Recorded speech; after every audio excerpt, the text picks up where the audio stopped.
नमस्कार दोस्तों, एक बार फिर से स्वागत है आपका हमारे YouTube चैनल वंडर ज्ञान प्रो। हम सिंधु सभ्यता के अंत की तरफ बढ़ते हुए लास्ट क्लास में मैंने आपको बता दिया था कुछ महत्वपूर्ण पुरास्थल।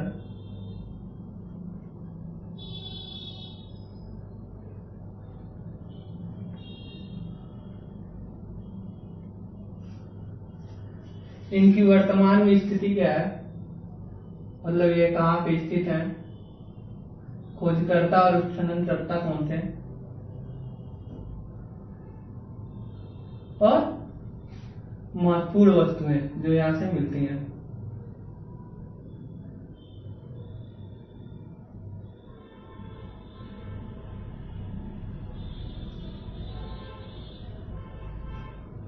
तो पिछली क्लास में मैंने आपको यहाँ कुछ महत्वपूर्ण पुरास्थलों के नाम जैसे राखीगढ़ी, बनावली आदि के बारे में बता दिया था। तो आज हम उसी क्रम में आगे बढ़ते हुए आज हम देखते हैं कुणाल।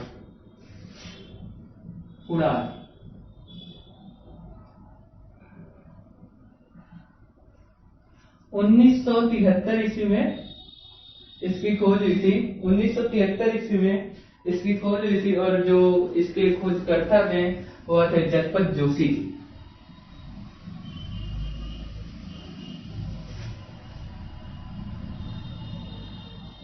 ये इसके खोजकर्ता थे। हरियाणा के हिसार जिले में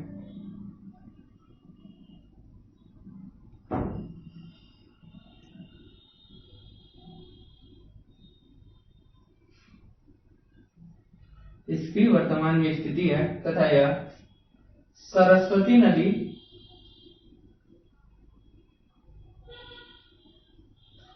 के तट पर बसा हुआ है। सबसे महत्वपूर्ण बात जो यहाँ से मिलती है वो है चांदी के 2 मुकुट।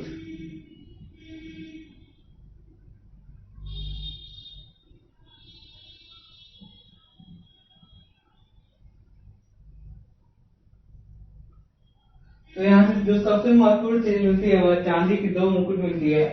अक्सर परीक्षाओं में इससे संबंधित सवाल पूछ दिए जाते हैं कि चांदी की मुकुट कहाँ से मिलती है, तो वह कुड़ाल से मिलती है जो सरस्वती नदी के तट पर स्थित है। इसके खोजकर्ता जगपत जोशी साहब थे और इसके उत्खननकर्ता RS बिष्ट, रविंद्र सिंह बिष्ट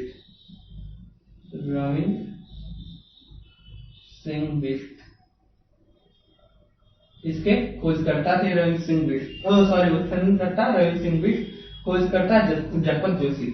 हरियाणा के हिसार जिले में इसकी वर्तमान में स्थिति है तथा यहाँ से 2 चांदी की मुकुट प्राप्त होती हैं। चांदी की मुकुट यहाँ से मिलती हैं। हमारा नेक्स्ट पुरास्थल जो है वो है धौलावीरा।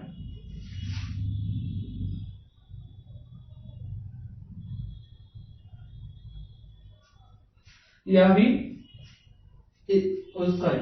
इसकी भी जो खोज और किए थे वह जगपत जोशी साहब ही थे।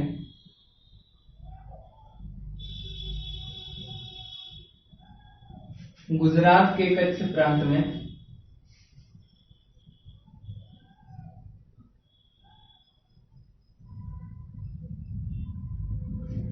और मानसर नदी तथा मानहर नदी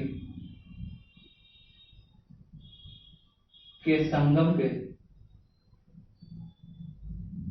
तो ये 2 नदियों के संगम पर स्थित है। जो मानसर नदी और मानहर नदी है, इसकी भी जो खोज की थी वह जगपत जोशी ही थे और इसका भी उत्खनन जिन्होंने कराया था और रविंद्र सिंह बिष्ट ही थे।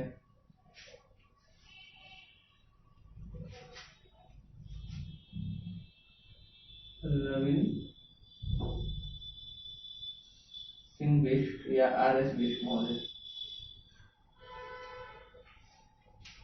यहाँ से जो मिलने वाली महत्वपूर्ण चीज थी, जैसे कुड़ाल से हमें चांदी की 2 मुकुटें मिली हैं, तो यहाँ से हमें सोने की अंगूठी मिलती है।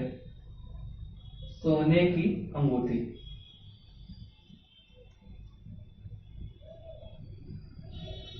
यहाँ से एक और महत्वपूर्ण चीज मिलती है, वह घोड़े की हड्डियां।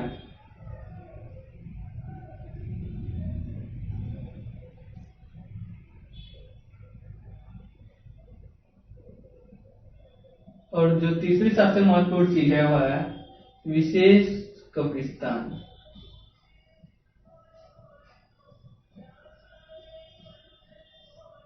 जैसे हड़प्पा सभ्यता से हमें R37 कब्रिस्तान मिलता है, वैसे ही यहाँ से भी एक विशेष प्रकार का कब्रिस्तान प्राप्त होता है धौलावीरा से, जो मानसर नदी और मानहर नदी के संगम पर है। इसकी जो खोजकर्ता जगत जोशी उत्खननकर्ता रवींद्र श्रीबिष्ट 1964 ईस्वी में इसका कार्य प्रारंभ हुआ था। सोने की अंगूठी यहां से मिलती है, घोड़े की हड्डियां और विशेष तरह का कब्रिस्तान। धौलावीरा 1967 में मानसर नदी तथा मानहर नदी संगम पर जगपत जोशी तथा रवींद्र सिंह बिष्ट के द्वारा इसका उत्खनन कराया गया, जो गुजरात के कच्छ में है। यहाँ सोने की अंगूठी, घोड़े की हड्डी और विशेष कब्रिस्तान मिलते हैं। इसी के साथ गुजरात के ही कच्छ में एक और पुरास्थल मिलता है, गुजरात के ही कच्छ प्रांत में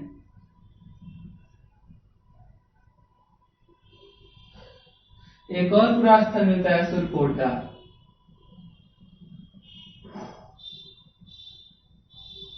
जिसका उत्खनन 1964 ईस्वी में हुआ। इसके उत्खननकर्ता और खोजकर्ता दोनों ही जगपत जोशी साहब थे,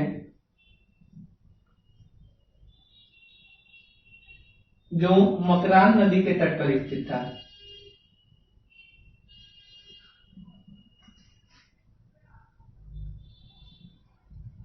यहां से भी हमें घोड़े की हड्डियां प्राप्त होती हैं।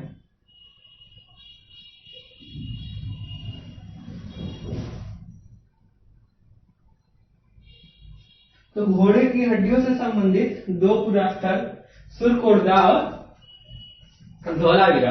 इसके अलावा राणा गुंडई भी एक ऐसा पुरास्थल है जहां से हमें घोड़े की हड्डियां प्राप्त होती हैं। तो घोड़े की हड्डियां सुरकोटा, धौलावीरा और राणा गुंडई मतलब 3 ऐसे पुरास्थल हैं जहां से हमें घोड़े की हड्डियां प्राप्त होती हैं। तो ये कुछ महत्वपूर्ण स्थल थे जो मैंने आपको पूरे डिटेल में बता दिए हैं। इसके बाद एक और स्थल मिलता है गनबेरी माला।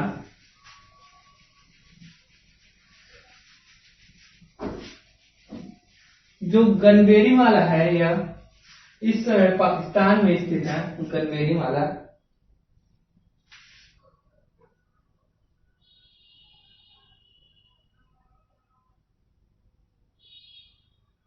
यह महत्वपूर्ण इसलिए है क्योंकि अभी तक प्राप्त जितने भी पुरास्थल हैं, चाहे वो पाकिस्तान और भारत दोनों के मिला के जितने भी पुरास्थल हैं, इन सभी में सबसे बड़ा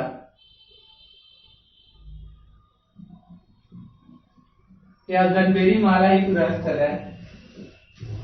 प्राप्त सभी सैंधव स्थलों में जितने भी उत्खनन से अभी तक प्राप्त सैंधव स्थल हुए होंगे, गनबेरी माला जो पाकिस्तान में है वह सबसे बड़ा है। तो जैसा कि हम सभी जानते हैं कि हम लोथल से बंदरगाह मिलता है। लोथल सिंधु सभ्यता का एक प्रमुख बंदरगाह था और वहां से तांबे के मुहर पे नाव का अंकर भी मिलता है हमें। तो हो न हो ये व्यापार भी करते थे। तो हम जो सिंधुवासी थे वे व्यापार भी करते थे। तो अब हम जान लेते हैं ये कैसे व्यापार करते थे, किन चीजों का ये निर्यात करते थे और ये कहां से उन चीजों को मंगवाते थे। तो व्यापार से संबंधित सबसे पहले चांदी। तो चांदी को ये लोग अफगानिस्तान तथा ईरान से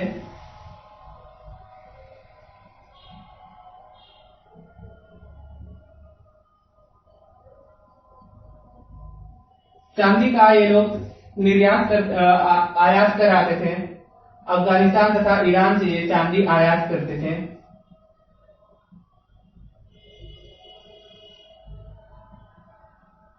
चांदी ये लोग अफगानिस्तान तथा ईरान से आयात करते थे। सोना, सोना कर्नाटक की कोलार खान से इन्हें मिल जाता था।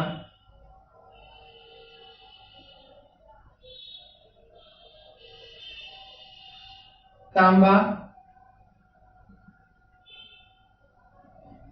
तांबा ये राजस्थान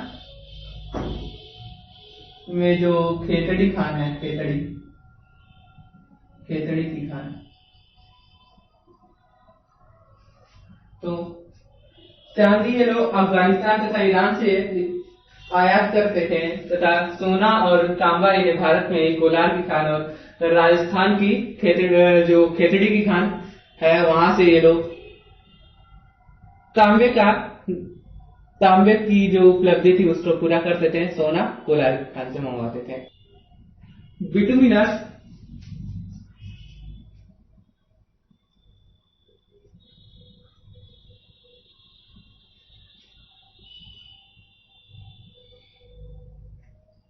तो बिटुमिनस ये फरात नदी के तट पर, फरात नदी के तट पर एक हिट नामक प्रांत है, हिट। यहां से ये बिटुमिनस मंगवाते थे तथा पाकिस्तान के बलूचिस्तान से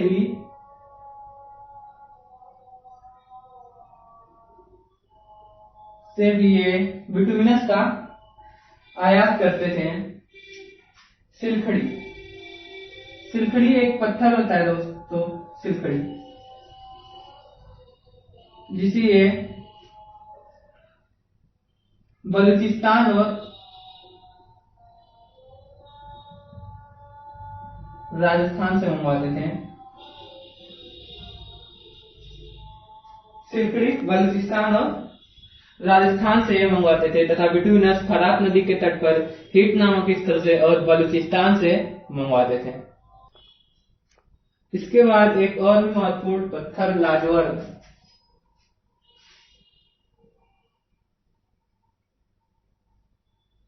यह भी एक प्रकार का पत्थर होता था जिसे उत्तरी अफगानिस्तान के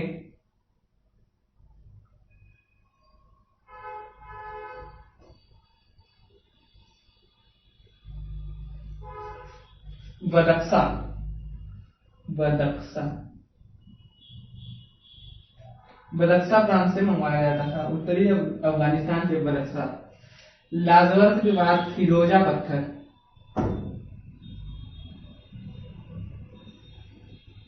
यह ईरान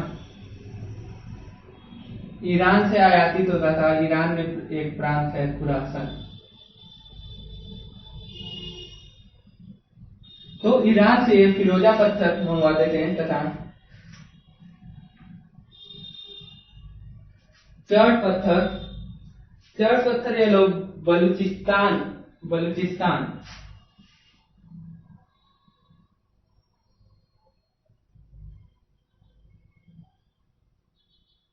बलूचिस्तान से ये चर्ट पत्थर मंगवाते थे। लेकिन यहाँ पे एक खास बात यह है कि चर्ट, एक लाल रंग का भी चर्ट पत्थर आता है जिसे ये लोग फारस की खाड़ी यानी कि फारस की खाड़ी से हारमुज, ये लाल चर्ट जो है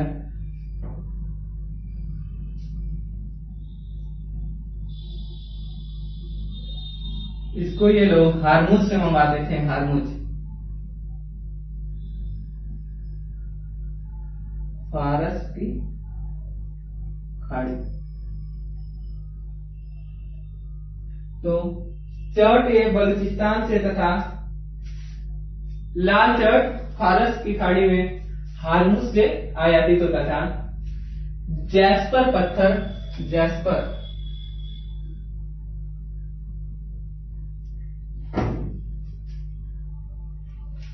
जैस्पर पत्थर ये राजस्थान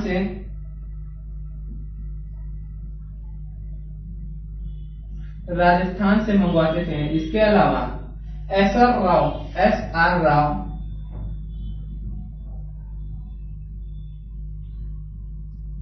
ये बताते हैं कि जो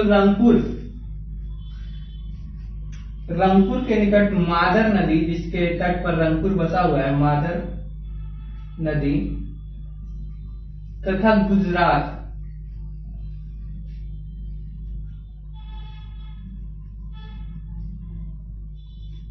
यहां से भी ये लोग जैस्पर पत्थर मंगवाते होंगे।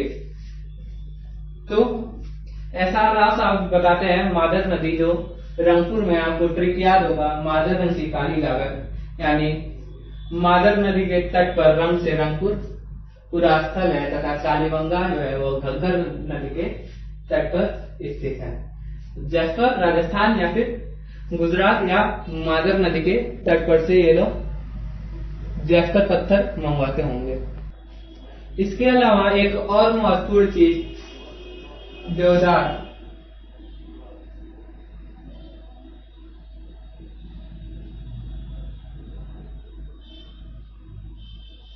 इसे ये लोग हिमालय से मंगवाते थे तथा शिलाजीत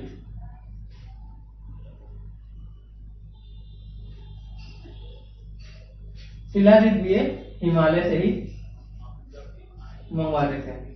तो दोस्तों आज की वीडियो में बस इतना ही। नेक्स्ट वीडियो में हम सिंधु सभ्यता के पतन की ओर बढ़ते हुए इसका अंत कैसे हुआ और फिर कुछ महत्वपूर्ण क्वेश्चंस जो परीक्षाओं में पूछे जाते हैं वह बताते हुए मैं सिंधु सभ्यता का अंत कर दूंगा। बहुत बहुत धन्यवाद। वीडियो पसंद आई हो तो इसे लाइक कीजिए, अपने दोस्तों के साथ शेयर कीजिए और सब्सक्राइब कीजिए हमारे चैनल को तथा बेल आइकन दबाना ना भूलें। बहुत बहुत धन्यवाद।